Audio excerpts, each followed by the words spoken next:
In popular culture, the debate between economic systems is usually framed as a moral conflict. Capitalism is frequently defined as an engine of elite greed, while socialism is positioned as a system built on communal empathy. The core accusation against free markets is that they are inherently exploitative, designed specifically to make the rich richer by actively making the poor poorer. To test that accusation, we have to look at the historical baseline. In 1950, before the widespread expansion of modern globalized markets, roughly 75% of the world's population lived in extreme poverty. Between 1950 and 2021, global extreme poverty plummeted from 75% down to just 9%. This presents an enormous anomaly. If capitalism is driven entirely by selfishness, how did its expansion trigger the greatest poverty reduction in human history? To understand this paradox, we have to strip away subjective moral labels like greed and empathy. Instead, we must strictly evaluate the mechanical trade-offs of how each system manages risk and reward. At their structural base, economic systems are simply resource management engines designed to solve the universal problem of scarcity. Capitalism tackles scarcity through individual risk and reward. The individual assumes all liability for a venture, but structurally retains all the resulting profit. Socialism relies on state-managed redistribution. The state steps in to sever the direct link between personal risk and personal reward, capturing the profits to ensure a baseline level of equality across the population. The defining difference between the two systems is their locus of power.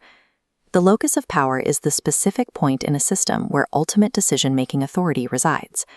Capitalism places this authority with the individual, while socialism places it with the state. Neither system is perfect. The economic debate is simply a matter of choosing which set of structural failures a society is willing to tolerate, the inevitability of inequality or the risk of stagnation. Generating wealth requires intense inputs. To build a structure of production from scratch, an individual must sacrifice significant amounts of their own time, labor, and capital, absorbing the heavy risk of total failure. Because the entrepreneur takes 100% of the upfront risk, the capitalist framework guarantees they are structurally entitled to 100% of the resulting benefits if the venture succeeds. The strict trade-off here is that capitalism lacks a built-in safety net. This naturally generates wealth inequality between individuals who successfully take risks and those who do not. This flowchart maps out a concept called the incentive loop. The incentive loop is the feedback mechanism connecting the amount of effort or risk an individual takes directly to the financial reward they receive. Socialism attempts to fix inequality by inserting the state into this loop to claim profits and redistribute them. In practice, removing the reward changes the incentive. If the potential for profit is capped or confiscated, the calculation for taking the initial risk no longer makes sense for most entrepreneurs. Without the reward, the loop breaks. This creates a secondary psychological effect. If workers know they will receive guaranteed wealth regardless of output, their motivation to work hard collapses. When an economic system guarantees outcomes regardless of individual input, it structurally engineers societal apathy and total economic stagnation. This brings us to the strongest argument leveled against free markets, the accusation that capitalists exploit workers and resources to maximize their profit margins. But this ignores the reality of consumer pressure. Consumer pressure is the collective market force created when buyers consistently choose the lowest priced option, forcing companies to adapt. The blame for low wages often belongs at the checkout counter, not the boardroom. Think about the psychological reality of shopping. Faced with two identical products at entirely different price points, consumers almost always demand the cheaper option. This animated balancing scale illustrates the corporate reaction. To survive ruthless consumer demand, companies are forced into a race to the bottom, heavily reducing their operational costs just to stay competitive. It reveals a systemic hypocrisy. People demand high wages as workers, but they demand the lowest possible prices as consumers. These two desires pull in opposite directions, and in a competitive market, they exist in direct tension with one another. Corporate exploitation is rarely driven by isolated villainous greed. It is the systemic reflection of society's relentless demand for cheap abundance.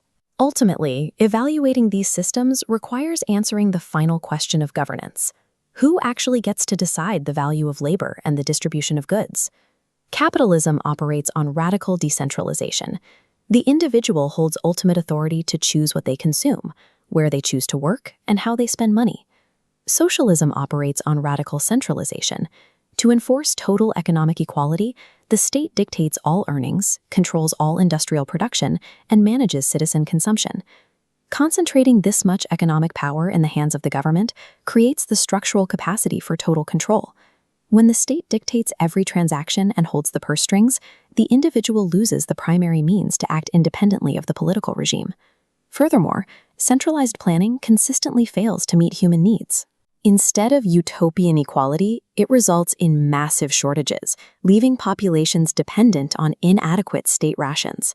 Transferring economic power to the state does not eliminate human greed. It simply arms that greed with the absolute authority of the government. Much of the resistance to capitalism stems from the zero-sum fallacy. The zero-sum fallacy is the economic misconception that wealth is a fixed pie, meaning one person can only gain wealth if another person loses it. In reality, free market wealth is generative. Money does not appear out of thin air. It must be voluntarily exchanged for a product or service that improves someone else's life. The proof of this system is in our hands.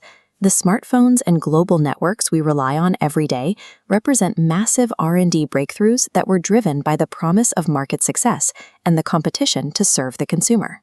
And the system retains a built-in mechanism for total freedom. If an individual builds wealth and feels it is unjust, capitalism grants them the absolute freedom to voluntarily give it all away. Capitalism forces selfish individuals to aggressively figure out how to serve the needs of others in order to enrich themselves. Direct.